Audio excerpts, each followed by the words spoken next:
அளவற்ற அருளாளரும் நிகரில்லா பேரன்புடையவருமாகிய எல்லாம் வல்ல அல்லாஹ் ஒருவனுக்கு புகழனைத்தும் குறைந்தது. அகிலத்திற்கோர் அருள் குறையாம் அன்னலம் பெருமகனார் ஸல்லல்லாஹு அலைஹி வஸல்லம் அவர்கள் மீதும் அவர்களின் சொல் செயலினை தவறாது பின்பற்றி எழுதிய நல்ல தோழர்கள் உண்மை விசுவாசியலாம் நாம் அனைவர்கள் மீதும் எல்லாம் வல்ல அல்லாஹுவின் ஒற்றா பெருந்தகனை ஏற்றவும் நல்லவற்றுமா. எல்லாம் வல்ல அல்லாஹுவின் நல்லடியார்களே, எல்லாம் வல்ல அல்லாஹு தஆலா இந்த மனிதனை உலகத்தில் படைத்து இந்த உலகத்தில் மனிதன் எப்படி வாழ வேண்டும் என்பதற்குரிய வழிகாட்டுதல்களை அவருடைய வேதங்களின் மூலமும் அவர் அனுப்பிய தூதரின் மூலமும் நமக்கு கொடுத்திருக்கிறார்.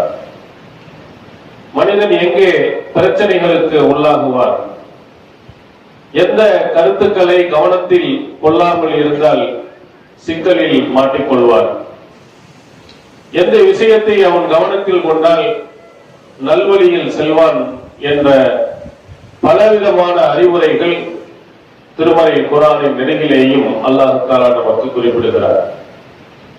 ஆனால் இந்த திருமறை குர்ஆனுடைய அடிப்படையான சில விஷயங்களை மனிதன் கவனத்தில் கொள்ள மறுப்பதினால் அவனுடைய வாழ்நாட்களில் ஏராளமான பிரச்சனைகளுக்கும் சிக்கல்களுக்கும் ஆளாகிக் கொள்கிறார். இன்று நாம் சந்தித்து வரக்கூடிய எத்தனையோ பிரச்சனைகள், அதில் பெற்றோர்களாக இருப்பவர்கள் அல்லாஹ் சொன்ன அந்த அடிப்படையான விஷயங்களை கவனத்தில் கொள்ளாத காரணத்தினால் பல சிக்கல்களுக்கு அவர்கள் ஆளாகிறார்கள். உதாரணத்திற்கு, நாம் இன்றைய காலகட்டத்திலே நம்முடைய பிள்ளைகள் வருங்காலத்திலே நன்றாக இருக்க வேண்டும் என்பதற்காக அவர்களுக்கு கல்வியை கொடுக்க வேண்டும் என்ற ஆர்வத்தில் ஆண்களையும் பெண்களையும் நாம் பள்ளிக்கூடங்களுக்கும் கல்லூரிகளுக்கும் அனுப்பி பாடங்களை படிக்க வைக்கிறோம். பள்ளிக்கூடங்களை தாண்டி கல்லூரிகளுக்கு நம்முடைய பிள்ளைகளை நாம் அனுப்புகின்ற போது ஏராளமான சிக்கல்களையும் பிரச்சனைகளையும் பெற்றோர்கள் சந்திக்கிறார்கள். அந்த பிரச்சனைகளை அணுகக்கூடிய பெற்றோர்கள் திருமறை குர்ஆன் இது தொடர்பாக என்ன அறிவுரைகளை அடிப்படைகளை சொல்கிறது என்பதை கவனிக்க தவறுவதனால் இன்று ஏராளமான சிக்கல்களில் தங்களுடைய பிள்ளைகள் மாற்றிக்கொள்வதை பார்க்கிறார்கள்.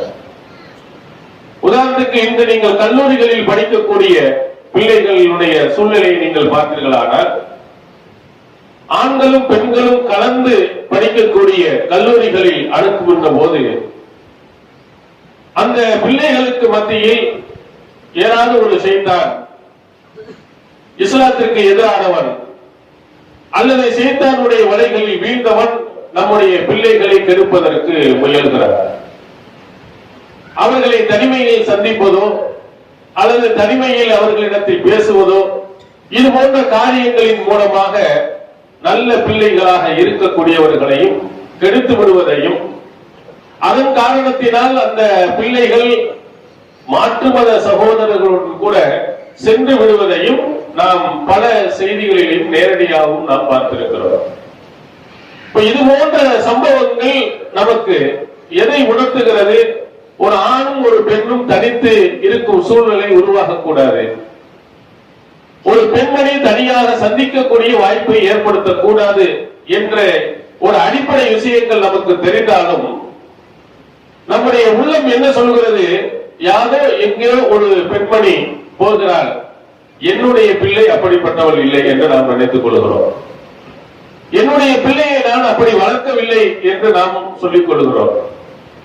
நீங்கள் இது போன்ற விஷயங்களில் பெற்றோர்களுக்கு அறிவுரை சொல்கின்ற பொழுது எந்த பெற்றோராக இருந்தாலும் சொல்வார்கள், என்னுடைய பிள்ளை அப்படி கிடையாது.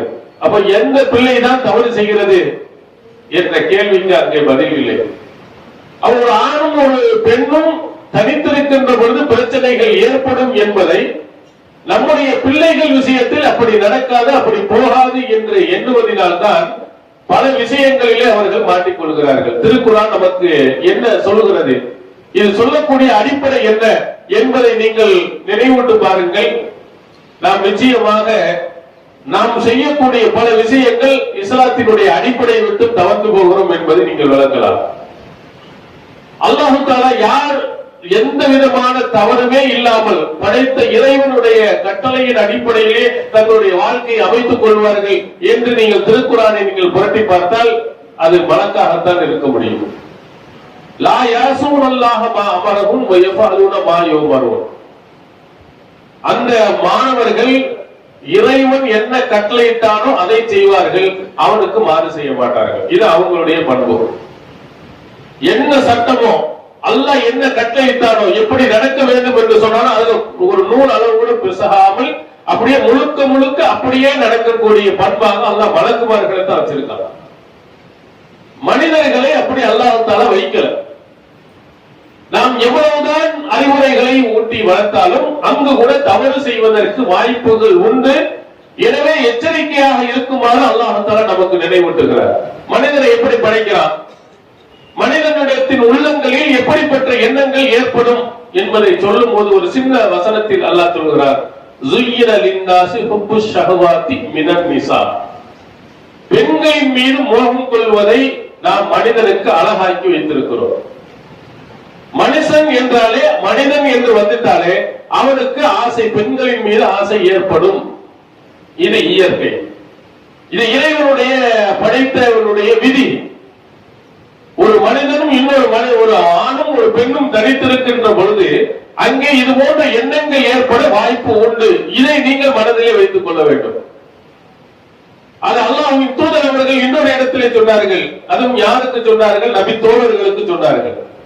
அல்லாஹ்வின் தூதர் அவர்களிடத்தில் நேரடியாக பாடம் பயின்றவர்கள், திருக்குர்ஆன் இறக்கப்பட்ட காலங்களில் இருந்தவர்கள், அல்லாஹ்வுடைய தூதருக்கு முழுக்க முழுக்க கட்டுப்பட்டு நடந்தவர்களுக்கு சொன்ன முதல் அறிவுரை, லா யஹ்லுவன்ன ரஜுலுன் பிம்ராத்தின்.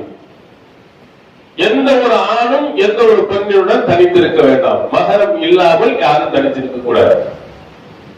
புகாரில் இடம்பெறும் இந்த செய்தி அகமதில் இடம்பெறும் போது இன்ன ஷைத்தான சாலிசுஹுமா, மூன்றாவதாக ஷைத்தான் இருப்பார். ரெண்டு பேரும் ஒரு அந்நிய ஆணும் ஒரு அந்நிய பெண்ணும் தனித்திருந்தால் மூன்றாவதாக ஷைத்தான் இருப்பான்டா. இந்த ரெண்டு பேரும் நல்லவர்கள் தான், ரெண்டு பேருமே நல்ல நிலையில் இருப்பவர்கள் தான், நன்றாக வாழ்ந்தவர்கள் தான். அதை கெடுப்பதற்கு மூணாவது ஒருத்தன் வந்து உட்கார்ந்துருவான். இது அல்லாஹ் தஆலா அமைத்திருக்கக்கூடிய விதியின் அடிப்படையில் எந்த ஒரு மனிதனாக இருந்தாலும் அங்கே தவறு செய்வதற்கு வாய்ப்பு இருக்கிறது. இதை நம்ம மனதின் உள்ளே வைத்துக் கொண்டால் நம்ம எவ்வளவு பெரிய பிள்ளைகளாக வளர்த்தாலும் இதற்கு வாய்ப்பு இருக்கிறது. எனவே அதற்கு தகுந்தார் போல் நாம் நடந்துக்கிறோம்.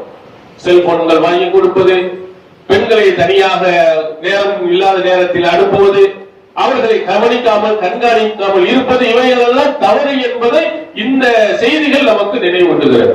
நம்ம பிள்ளைகள் நல்ல பிள்ளைகளாக இருந்தாலும் இது போன்ற ஒரு சூழ்நிலைகள் அவனை உருவாக்கிறோம். மனிதன் அப்படித்தான் படைக்கப்பட்டிருக்கான். அல்லாஹ்வின் தூதர் அவர்கள் திருமறை குர்ஆனில் உள்ள ஒரு செய்தி நமக்கு குறிப்பிடுகிறார்கள். நாம் திருக்குர்ஆனிலே படிக்கிறோம், இறையச்சத்திலேயே ரொம்ப உயர்ந்த நிலையில் ஒருவர் இருக்கிறார் என்றால் நம்ம நபிமார்களை தான் சொல்லணும். அவங்களுக்கு மேல்நிலையே யாரும் இல்லை, அவங்கதான் இறையச்சத்தில் மேல்நிலையில் உள்ளவர்கள். காரணம் அல்லாஹ்வே தேர்ந்தெடுக்கப்பட்டவர், அல்லாஹ்வாகவே தேர்ந்தெடுத்த இறை தூதராக அனுப்பியவர்.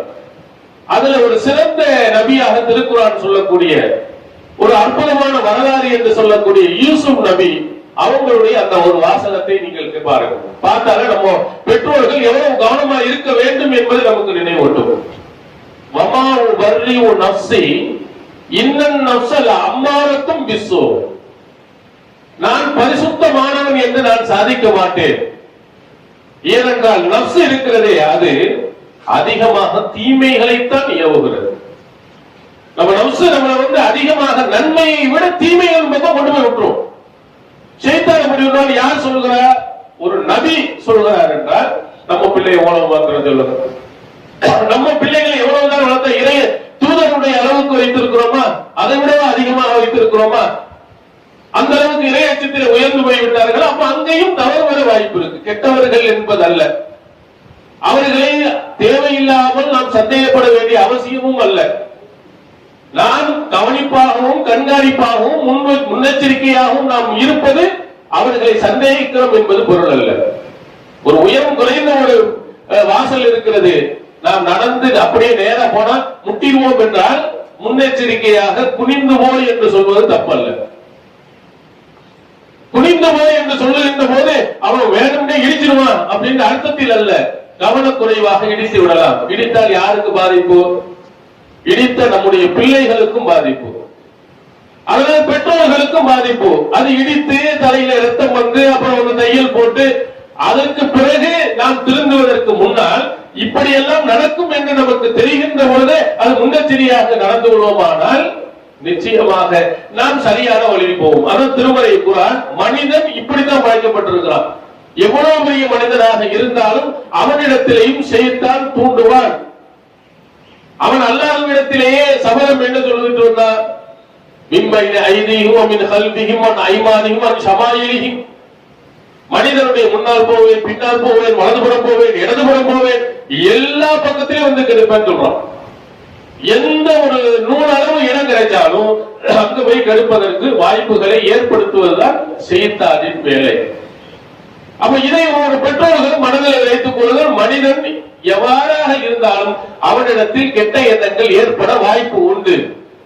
அதுவே வரவே வராமல் மிக பரிசுத்தமானவராக எவ்வளவுதான் இருந்தாலும் தப்பித்து வந்து விடுவார் என்று யாரையும் நாம் நம்ப முடியாது. அப்ப இந்த திருமறை குர்ஆனுடைய அடிப்படைகளையும் நபி ஸல்லல்லாஹு அலைஹி வஸல்லம் அவர்கள் நமக்கு சொன்ன அந்த சட்டங்களையும் நினைவில் வைத்தால் இது போன்ற விஷயங்களில் நாம் தவிர்த்திருக்கலாம். அதுபோன்று கணவன் மனைவிக்கு மத்தியில் அடிக்கடி சண்டைகளும் பிரச்சனைகள் வருவதையும் இன்று நாம் சாதாரணமா பார்க்கிறோம். இந்த மாதிரி சண்டைகள் பிரச்சனை வருவதற்கு என்ன காரணம்? ஒரு ஆணும் சரி ஒரு பெண்ணும் சரி, ஒரு ஆண் எப்படிப்பட்டவன், எப்படி படைக்கப்பட்டிருக்கிறான் என்று பெண் தெரிந்து கொள்வதில்லை. ஒரு பெண் எப்படி படைக்கப்பட்டிருக்கிறாள் என்று ஒரு ஆணும் தெரிந்து கொள்வதில்லை. அவனுடைய இயற்கையான குணங்கள் என்ன, அல்லாஹ் எப்படி படைத்திருக்கிறான் தெரிஞ்சு அதுக்கு தகுந்த மாதிரி நடந்தால் சண்டை பிரச்சனைகள் பெரும்பாலும் வராது. அப்படியே வந்தாலும் மனிதனுடைய இயற்கையை, ஒரு பெண்ணினுடைய இயற்கையை, ஒரு ஆணினுடைய இயற்கையை புரிந்து கொண்டவர்கள் அதை இணக்கமாக்கி அதை சரி செய்து மீண்டும் அவர்களுடைய வாழ்க்கை நல்முறையில் போய்விடும். பெண்ணை பற்றி தெரியாதவனாக இருந்தால், ஒரு ஆணை பற்றியும் தெரியாதவனாக இருந்தால் அங்கே சண்டைகள் வரும். இந்த நிறைய வருவதற்கெல்லாம் முக்கியமான அடிப்படை ஒரு பெண் என்பவள் யார், அவர் எப்படி படைக்கப்பட்டிருக்கிறார் என்பது தெரிந்ததில்லை. நகைச்சுவா செய்து சொல்வார்கள், ஒரு கணவன் மனைவிக்கு மத்தியில் உள்ள உறவு எப்படி இருக்கிறது. மனைவியை பார்த்து கணவன் எப்போதும் திட்டுவது உண்டு, அடிக்கடி பிரச்சனைகள் வரும்போது. அது பேசும் பொழுது மனைவியை சொல்வதில்லை, அவங்க குடும்பத்தையே இருப்பது பரவலாக எல்லாருக்கும் உள்ள ஒரு பழக்கம். உங்க அப்பா அப்படித்தான். அவங்க ஒரு கணவர் சொல்லி இருக்கிறார், உன்னுடைய அப்பா மாதிரி ஒரு அறிவு கட்டவன் முட்டா பையன் ஒருத்தருமே கிடையாது. சொல்லுன்னு என்ன செய்யும், பெண்ணுக்கு ஏறும். அவனை திட்டாலும் பொறுத்துக்குருவா, அவங்க அம்மா அப்பாவை திட்டத்தை பொறுத்துக்கிற மாட்டான்.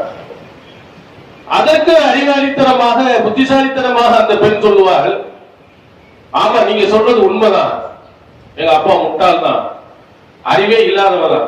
அப்படியா, ஒத்துக்கிறியா? ஆமா, இல்லன்னா உங்களை கட்டி வச்சிருப்பாரா?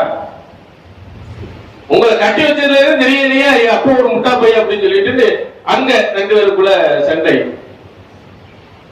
இன்னொரு இடத்துல மனைவியினுடைய தொல்லை தாங்க முடியவில்லை என்று இருவர்களும் ஒரு இடத்தில் செல்கிறார்கள். அங்க ஒரு பெரிய கிணறு இருக்கான், அதுல நினைச்சதெல்லாம் நடக்கும்னு ஒரு நம்பிக்கை. அந்த பணத்தை நம்ம தூக்கி போட்டோம்னா நம்ம என்ன நினைச்சிட்டு போறோமோ அது என்ன செய்யும், நடக்கும் என்ற ஒரு நம்பிக்கை உண்டு. இன்னும் கணவன் மனைவி மட்டும், கணவன் முதல்ல பணத்தை தூக்கி போட்டுட்டு அந்த பக்கம் வந்துடுறான். அடுத்து மனைவி செல்கிறாள், மனைவி பணத்தை போடுற டயத்துல படாந்து கவிழ்ந்து கிணத்துக்குள்ளே விழுந்துடுறான். அப்ப கணவன் அங்க பக்கத்தில் இருந்து சொல்லுகிறார், இது இவ்வளவு பவர்ஃபுல்லா இருக்கு, நினைச்ச அடுத்த செகண்ட்லயே தெரிஞ்சிருக்கு, நிறைவேறிச்சு ஐயா அப்படின்னு அவன் சொல்லுகிறார். ரெண்டு பேருக்குள்ள உறவு எப்படி இருக்குன்னு பாத்தீங்களா? கணவன் மனைவிக்கு மத்தியில் உள்ள இவன் அவன் சாவணும், அவன் இவன் சாவணும், இவங்களோட இதே வேலையா போச்சுன்னு ஒரே சண்டை. ஒரு மனைவியிடத்தில் இருந்து மன அமைதியை பெற வேண்டியவன் சண்டை பிரச்சனைக்கு ஆளாகிறான். என்ன காரணம்? அல்லாஹ் ஒரு பெண்ணை எப்படி படைத்திருக்கிறான்னு சொன்னான். அவருடைய குணங்கள் என்ன அப்படிங்கறத ஒரு ஆண் புரியாத காரணத்தினால் தான் இது போன்ற சண்டைகளுக்கு ஆளாகிறார். நபி ஸல்லல்லாஹு அலைஹி வஸல்லம் அவர்கள் சொன்னார்கள், நீங்க சஹீஹ் புகாரி, முஸ்லிம் உட்பட பல நூல்கள் நீங்கள் பார்க்கலாம், குலிக்கத்தில் மர்அத்து மின் லிஆயின். ஒரு பெண் வளைந்த விலா எலும்பில் படைக்கப்பட்டிருக்கிறார். வளைஞ்ச மாதிரி தான் இருப்பார். அதை நீ நேராக்க முடியவே முடியாது. நேராக்கணும்னு நீ நினைத்தா கசர்த்தஹு, நீ அதை உடைத்து விடுவாய். பெண்கள்கிட்ட சில குணங்கள் மாற்ற முடியாமல் இருக்கும். நீ அதன் இருக்கின்ற நிலையிலேயே இருந்தால் அந்த இன்பத்தை நீ அனுபவிப்பாய். 100% கரெக்டா இருக்க வேண்டும் என்று அங்க போய் முந்திக் கொண்டு இருந்தால் நீ ஒன்றும் செய்ய முடியாது, உடைத்து விடுவாய். அதாவது விவாகரத்திலே போய் வீழ்ந்து விடுவாய். இது அல்லாஹ்வின் தூதர் அவர்கள் நமக்கு சொன்னார்கள். திருமலை குர்ஆன் இன்னொரு இடத்தில் சொல்கிறது, வாஷிருஹுன்ன பில் மாரூஃப். நீங்கள் மனைவிமார்களிடத்தில் நல்ல முறையில் குடும்பம் நடத்துங்கள். ஃபஇன் கரிஹ்துமூஹுன்ன, அவர்களிடத்தில் உங்களுக்கு பிடிக்காத ஒன்றை நீங்கள் பார்த்தால், அஸா அன் தக்ரஹு ஷையன் ஃபயஜஅல்லாஹு பிஹி கைரன் கஸீரா, அவர்கிட்ட ஏதாவது உங்களுக்கு விருப்பம் இல்லாத நீங்கள் பார்த்தீர்களே ஆனால் நீங்கள் வெறுக்கக்கூடிய ஒன்றில் அல்லாஹ் ஏராளமான நன்மைகளை வைத்திருப்பான் அழைத்தீர்கள். இதை என்ன அல்லாஹ் நினைவூட்டுகிறார் நமக்கு? எந்த ஒரு பெண்ணாக இருந்தாலும் வெறுக்கக்கூடிய பல விஷயங்கள் நீங்க பார்க்கத்தான் செய்வீங்க. அப்ப பார்க்கின்ற பொழுது உடனே தடாவுடின்னு என்ன செய்யாதீங்க, ஆட்ட போடாது. நீங்கள் அந்த பெண்ணிடத்தில் இருக்கக்கூடிய அந்த குறைகளில் கூட அல்லாஹ் ஏதோ ஒரு நன்மை வைப்பார். சொல்லுங்க, முடியலன்னா ரொம்ப மீறி போய் விடாதீர்கள். அல்லாஹ் ஏதோ ஒரு கயிறை வைத்திருக்கிறார். ஒரு கயிறுல நிறைய நன்மைகளை அதில் வைத்திருக்கலாம், அதோடு பொறுத்து போங்கள் என்று அல்லாஹ் சொல்லுகிறார். இதை புரிந்து கொண்டார்களே கணவன் மனைவிக்கு மத்தியில் சண்டை பிரச்சனைகள் என்பது வரவே செய்யாது. ஒரு பெண்ணினிடத்திலே அவர்களுக்கு இருக்கக்கூடிய உணர்வுகளை மதித்து நீ நட. அங்கு வரக்கூடிய பிரச்சனைகளை நீ பொறுத்துக்கொள். இது ஆணுக்கு அல்லாஹ்வின் தூதர் அவர்கள் சொன்னது, திருமலை குர்ஆன் நமக்கு சொன்னது. இதை ஒருத்தர் புரிந்து நடப்பானையானால் நிச்சயமாக அவங்களுக்கு மத்தியில் சண்டைகள் வராது. வந்தாலும் சரி செய்து விடலாம். ஆமாங்க, பின்னேட்டா அப்படித்தான் இருப்பாங்க, சரி பொறுத்து போவோம்னு விட்டுட்டு போயிடுவோம். அது எப்படி என் பேச்சை கேட்காம நடக்கிறது? என் பேச்சை எப்படி மீறி போறது? ஏதோ ஒன்று சொல்லி சமாதானப்படுத்தி ஒரு தடவை சரி 2வது தடவை விட்டுட்டு போ அப்படின்னு நீ விலகி போனால் அங்கு அல்லாஹ் வேற ஏதாவது ஒரு நன்மையை உனக்காக வைத்திருப்பார்.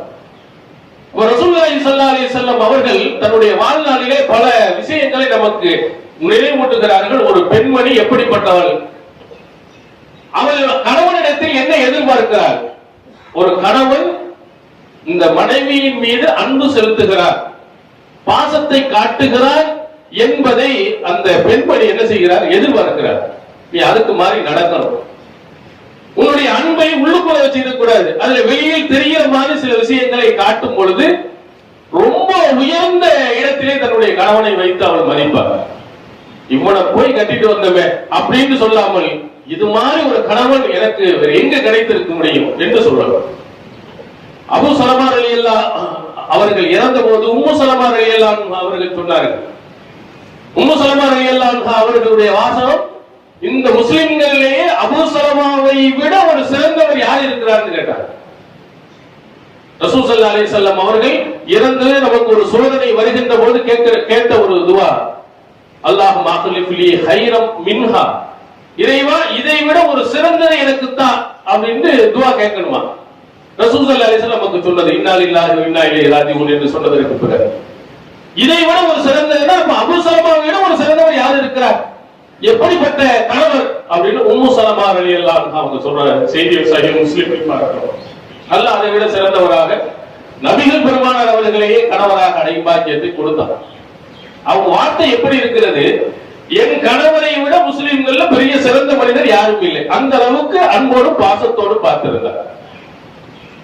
அந்த அல்லாஹ்வின் தூதர் அவர்களை அன்னை ஆயிஷா சித்திகா ரலியல்லாஹு அவர்களிடத்தில் நீங்கள் கேட்டால் எவ்வளவு சிறப்புக்குரியவர்கள், எந்த அளவுக்கு அல்லாஹ்வின் தூதர் அவர்கள் மீது அன்பு வைத்திருக்கிறார்கள் என்பதை நீங்கள் தெரிந்து கொள்ளலாம்.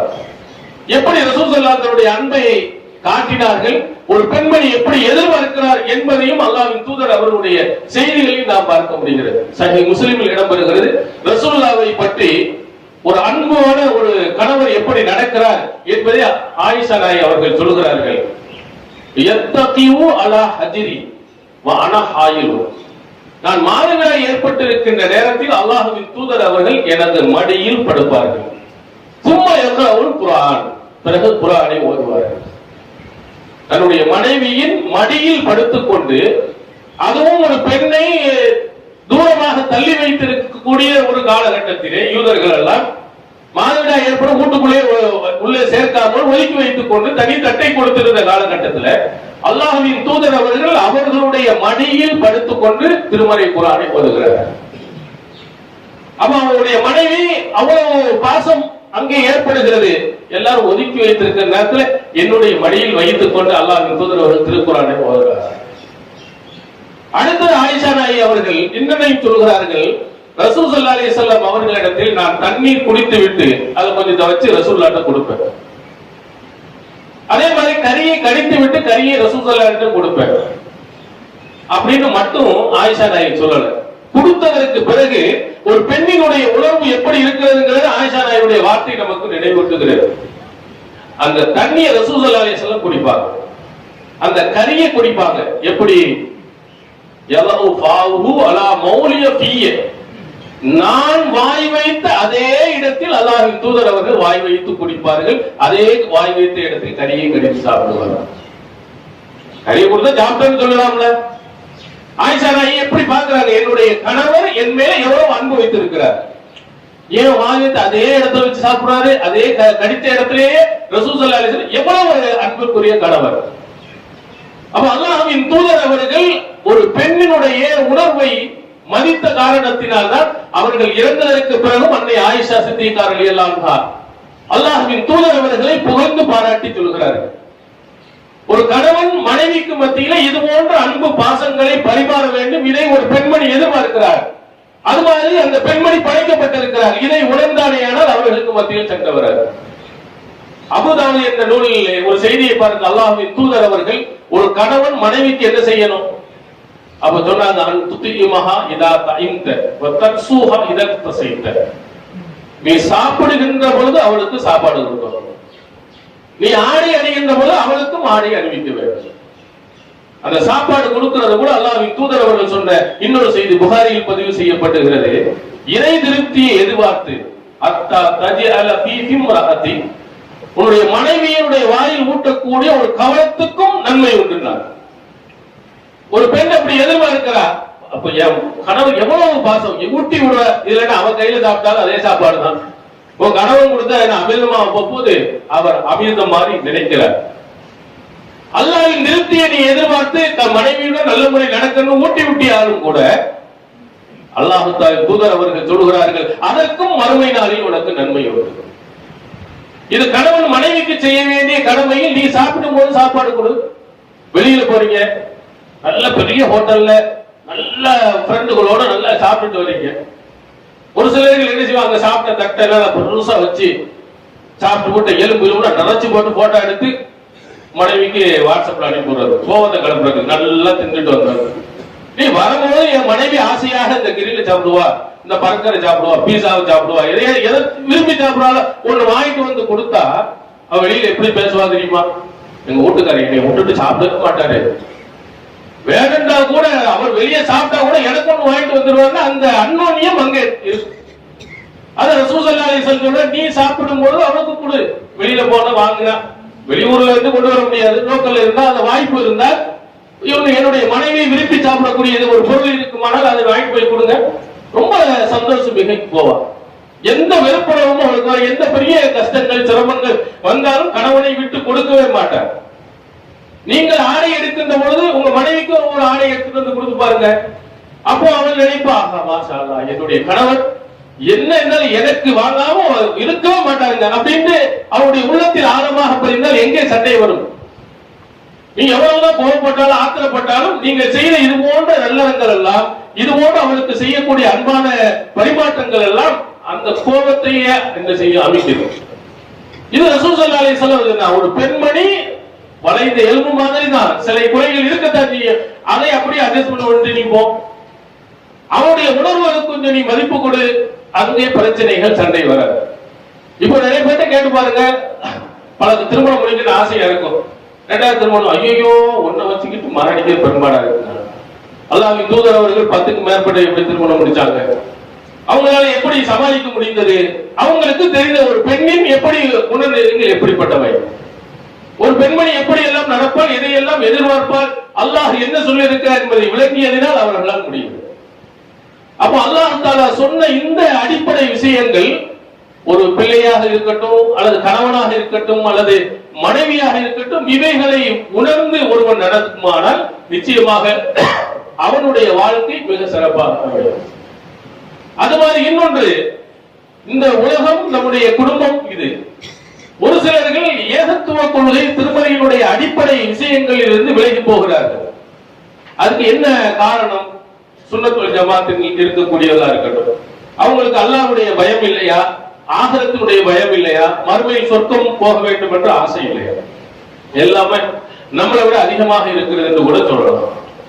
ஆனாலும் ஏன் அவர்கள் எங்களுடைய இமாம்கள் என்ன சொன்னாங்களோ, எங்க முன்னோர்கள் என்ன சொன்னார்களோ அதிலேயே ஏன் நாங்கள் இருப்போம், அதிலேயே பிடிவாதமா நிற்போம், அதைத்தான் பின்பற்றுவோம் என்று சொன்னதற்கு என்ன காரணம்?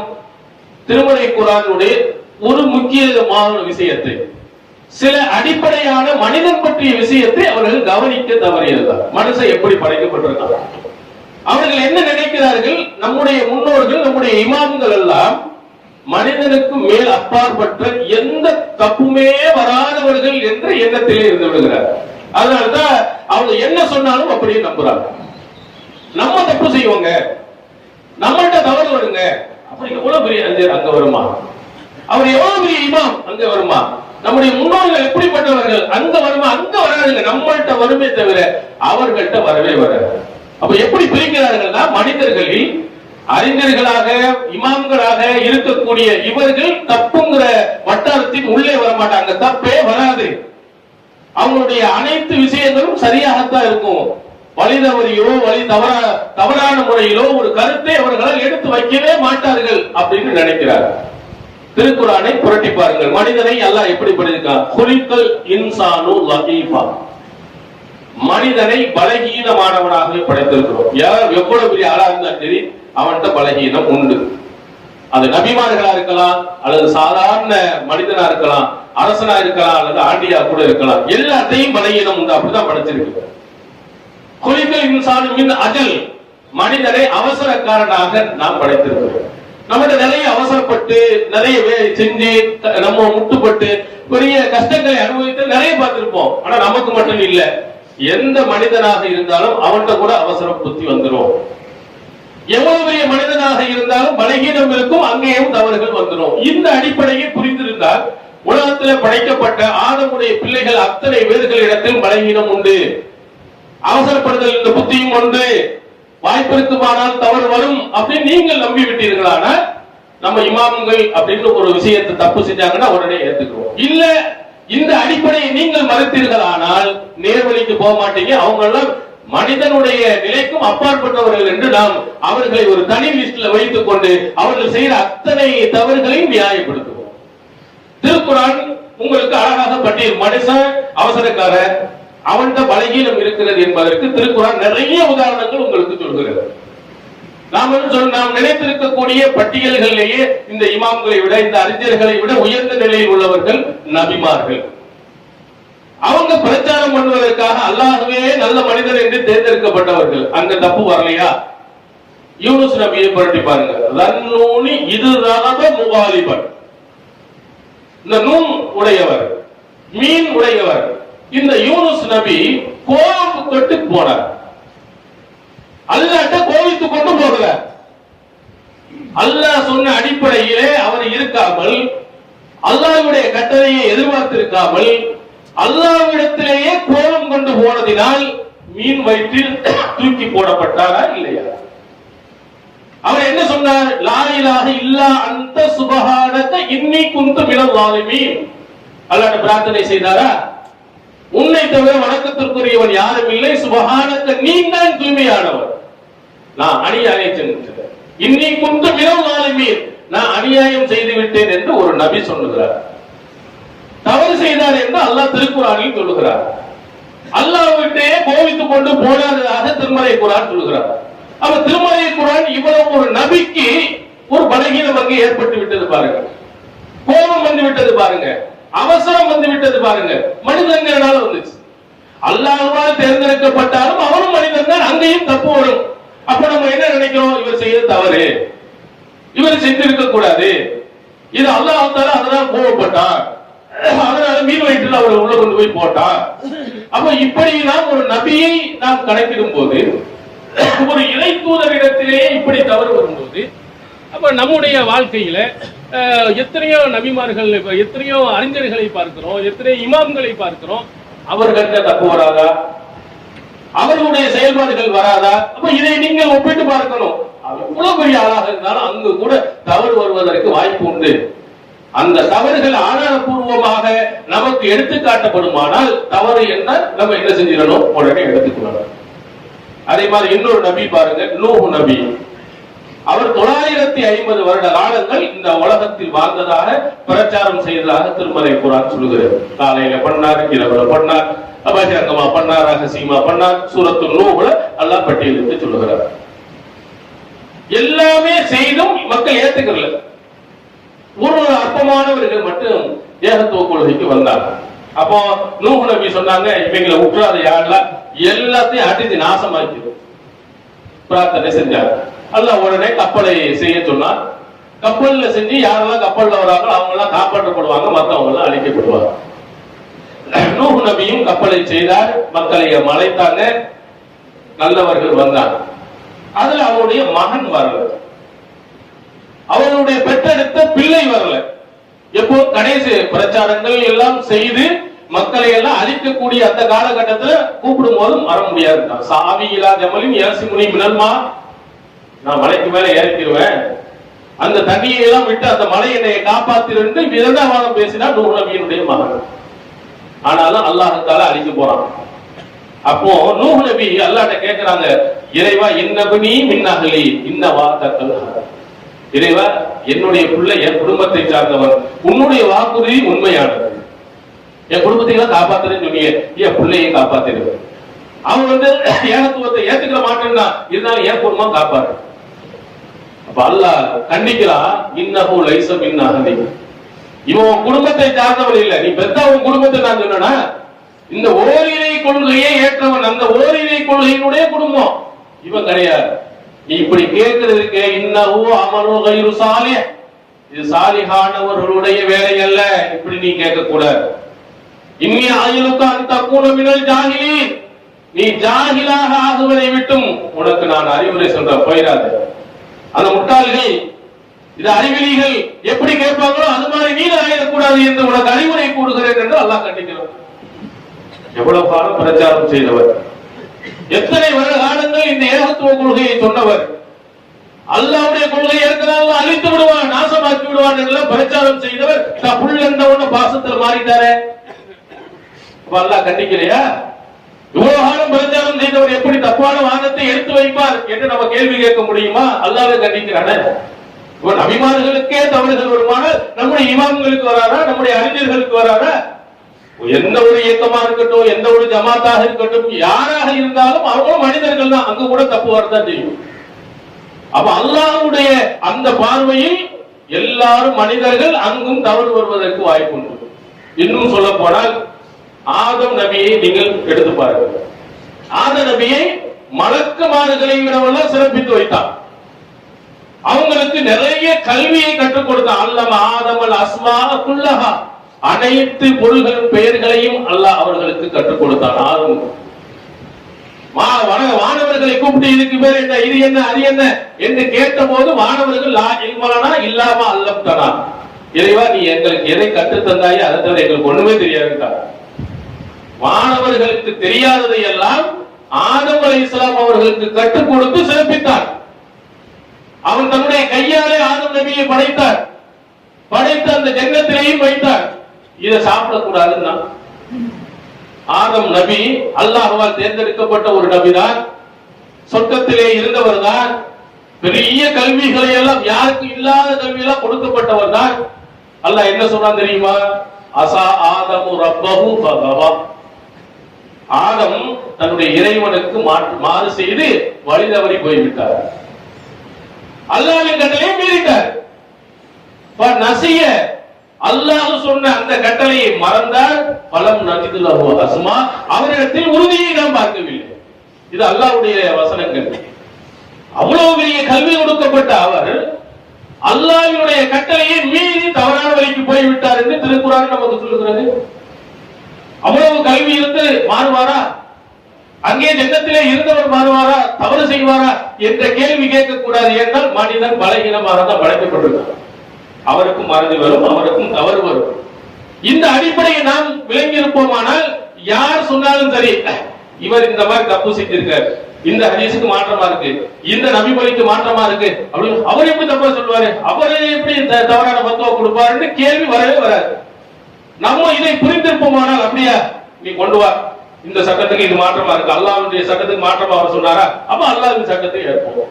இல்ல நீ தப்பா விளங்குனியா, விளக்கம் கொடுக்கலாம். என்ன பதில் வரக்கூடாது, அங்க தப்பே வராதுங்க. அந்த கோணத்திலேயே பார்க்கவே கூடாது என்று ஒருவன் வந்தால் அல்லாஹ்வுடைய அடிப்படை விதியை மறக்கிறார். உதாரணத்துக்கு நான் சொல்லுகிறேன், அபூ ஹனீஃபா இருக்க ஒரு சிறந்த அறிஞராக, ஒரு பெரும் பகுதியினர்கள் ஹனபி மதுஹபை சார்ந்தவர்கள். நம்ம பகுதி கடற்கரை பகுதி தான் ஷாஃபி. நீங்க அந்த வட மாநிலங்கள்லாம் பாத்தீங்கன்னா ஹனபிகள் தான் நிறைய பேர் இருக்கிறார். அவர் ரொம்ப மதிக்கிறார். சரி, பெரிய அறிஞர்.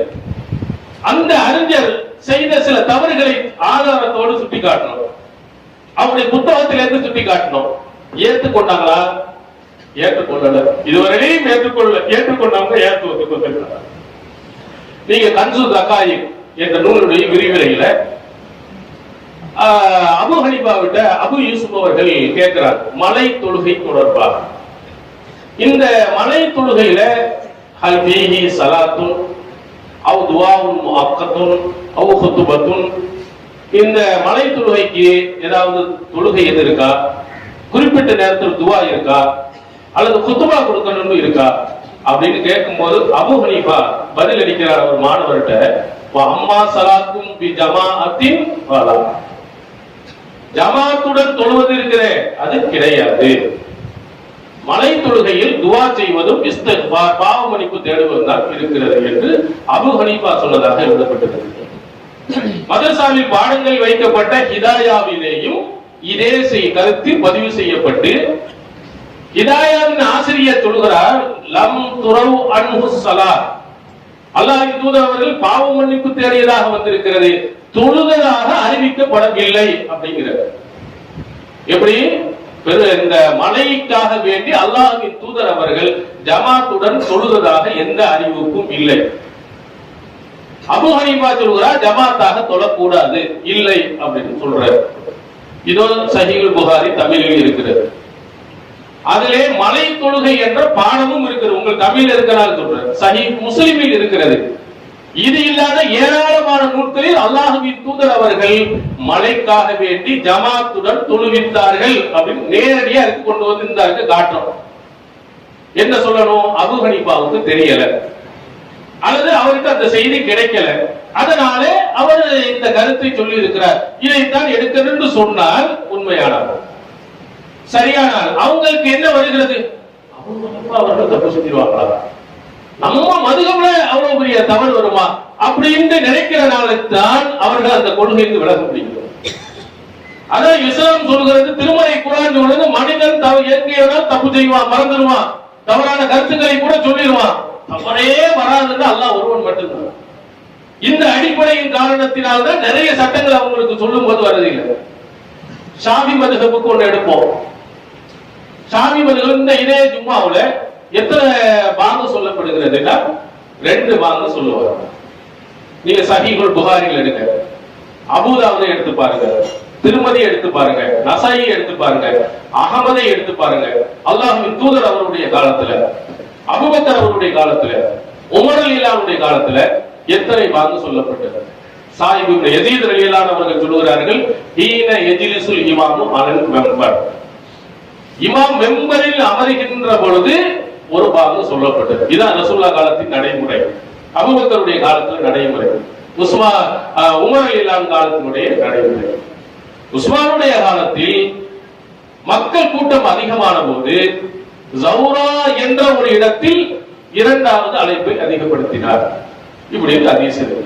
ரசூலுல்லாஹி ஸல்லல்லாஹு அலைஹி வஸல்லம் காலத்தில் இருந்த நடைமுறை ஒரு பாகம் தான். இதை நீங்கள் போய் சொன்னோம்னா ஷாஃபி மதுஹப்ல 2 தான் சொல்லணும். சரி, ஷாஃபி மதுஹப்ல 2 தான் சொல்றீங்களே, இமாம் ஷாஃபி இதை சொன்னாரா? இமாம் ஷாஃபி அடிப்படையில் இதே அடிப்படையில் தன்னுடைய கருத்தை பதிவு பண்ணாரா? புத்தகத்தை நீங்க படிச்சுக்கலாம். அல் உம்மு என்ற ஒரு நூல், இமாம் ஷாஃபி அவர்களுடைய செய்திகளை கேட்ட அவருடைய மாணவர்கள் அவங்ககிட்ட இருந்து கேட்டதை அப்படியே பதிவு செய்யப்பட்ட ஒரு நூல் அல் உம்மு. இதுல இமாம் ஷாஃபி என்ன சொன்னார் இது தொடர்பாக சாயிப் இப்னு யஸீத் ரலியல்லாஹு அன்ஹு நான் சொன்ன அந்த செய்தியை பதிவு செய்துவிட்டு அடுத்து சொல்கிறார், உஸ்மான் ரலியல்லாஹு அன்ஹு அவர்கள் இரண்டாவது பாங்கை கொண்டு வருவதாக சொல்கிறார்கள். ஆனா அத்தா இன்கிரு, அத்தா என்பவர் இதை மறுக்கிறார். உஸ்மான் அவர்கள் கொண்டு வரவில்லை. அஹ்தஸஹு முஆவியா, முஆவியா தான் இந்த இரண்டாவது பாங்கை கொண்டு வந்தார் அப்படின்னு யார் சொல்றார்? அத்தா என்ற ஒரு அறிஞர் சொல்லுகிறார் அப்படின்னு சொல்லிட்டு வல்லாஹு தஆலா ஆலம். அதுல யார் கொண்டு வந்தாரு எனக்கு தெரியல, அல்லாஹ் தான் அறிவார். அடுத்து சொல்கிறார் இமாம் ஷாஃபி தன்னுடைய கருத்தை எங்கே பதிவு செய்கிறார்? அல் அம்ரு கான் ஐயுமா கான், இந்த ரெண்டில் எது நடந்திருந்தாலும் சரி, உஸ்மான் கொண்டு வந்தாலும் சரி அல்லது மாவியா இரண்டாவது பாகம் கொண்டு வந்தாலும் பல் அம்ருல் லதி அஹப்பிலே அலா அஹதி ரசூலுல்லாஹி ஸல்லல்லாஹு அலைஹி வஸல்லம், அல்லாஹ்வின் தூதர் அவருடைய காலத்தில் எது நடந்ததோ அதுதான் எனக்கு விருப்பத்திற்குரியது. ரசூலுல்லாஹ் காலத்தில் இருந்த ஒரு பாங்கு தான் எனக்கு விருப்பத்திற்குரியது என்று அவர் நேரடியாக சொன்ன செய்தி பதிவு செய்யப்பட்டது. ஏத்துக்கலையே நம்ம இதை போய் செய்தியை சொன்னால் நம்ம என்ன செய்யறோம்? நம்ம முன்னோர்கள் தப்பு செஞ்சாங்களா? எங்க அஜயத்தான் தப்பு செஞ்சிருப்பாரா? காலங்காலமா நடந்ததெல்லாம் தப்பு வராதா? காலங்காலமாக நடக்கக்கூடியவைகளில் தவறு வராது. யாராவது ஒருத்தர் தப்பு செய்தா அதை அப்படியே பின்பற்றியே வந்தா தப்பு தான் வரும். இந்த அடிப்படை விஷயங்கள் தான் அன்றைய காலத்துல அபூஜைகள் உத்பா செய்வா போன்றவர்கள்ட்ட இருந்தது. அவன் இதே கேள்வியை திருப்பி உங்கள்கிட்ட கேட்டா, கௌபத்துல்லா இது யார் கட்டினது? முதலாவதாக அல்லாஹ்வுக்காக எழுப்பப்பட்ட ஆலயம் இல்லையா? அந்த ஆலயத்துக்குள்ள இவ்வளவு சிலைகள் எப்படி வந்துச்சு? இந்த ஆலயத்துல இவ்வளவு வந்திருக்குன்னா முன்னாடி இருந்தவன முட்டாளா? முன்னாடி இருந்தவன தப்பு செஞ்சானா? அவன் காலங்காலமா வந்துட்டு அப்படியே வழங்கணும், அப்படிதான் போவாங்கணும். அவனுடைய கேள்விகளுக்கு நம்மளால் பதில் சொல்ல முடியுமா? மனிதன் இருக்கக்கூடியவன் தப்பு வரும், அந்த தவறை சுட்டிக்காட்டி திருத்தப்படுமானால் அது சரியா வரும். என் முன்னோர்கள் தப்பே செய்யாதவன் அவனுக்கு தப்பே வராது. பெரிய அறிஞர் தவறு வராது, பெரிய இமாம் தவறு வராது. அவர் சொன்னதெல்லாம் 100% சரிதான் அப்படின்னு போனால், எங்களுடைய ஜமாத்தில் நடப்பதெல்லாம் சரிதான், எங்க இமாமத்தில் வரக்கூடிய அனைத்து விஷயங்களும் சரிதான் அப்படின்னு ஒரு கோட்சி போனமையானாலும் அப்பொழுதும் தப்பு வரதான் செய்யும். மனிதன் என்றவனிடத்திலே தவறு வரும் என்ற அடிப்படையை நீங்கள் ஆழமாக பதிவு வைத்தால் எவ்வளவு பெரிய அறிஞராக இருந்தாலும் வருங்க, அது மாற்று கருத்து இருக்கு, ஆதாரத்தை கொண்டு வா, இந்த இருக்கு தவறா ரைட்டா, ஆதாரம் இருந்தால் ஏத்துக்கிறோம், இல்லைன்னா யார் மேலையும் நம்ம என்ன செய்ய மாட்டோம், தவறாக என்ன வைக்க மாட்டோம். இருக்குமானால் அதை நம்புவோம். அதுக்காக வேண்டி ஒரு ஆதாரத்தை காட்டி குர்ஆனுக்கு மாற்றம், ஹதீஸுக்கு மாற்றம், அத்தனை ஆதாரங்களுக்கு மாற்றமாக இருக்கிறது என்று ஆதாரத்தோடு சொல்லுகின்ற போது நம்ப மாட்டேன், அவர் இப்படி செஞ்சிருக்க மாட்டாரு, அதுக்கு அல்லாஹ் அப்படி செஞ்சிருக்க மாட்டாரு நினைத்தால் அல்லாஹ்வுடைய விதியையே மறுக்கக்கூடியவர்கள், மனிதனின் படைப்பையே சரியாக விளங்காதவர்கள். அப்படி போவோம்னா நம்ம தவறான வழிக்கு போயிடுவோம். அப்படி போனவர்கள் அபூஜெஹல் போன்ற கூட்டத்தினர்கள் எல்லாம். அது மாதிரி ஒரு நிலைக்கு நாம் வராமல் மனிதனை அல்லாஹ் எந்த அடிப்படையில் படைத்திருக்கிறானோ அந்த அடிப்படையை புரிந்து உண்மையான சத்தியமான கொள்கையில் நீடித்திருக்க எல்லாம் அல்லாஹ்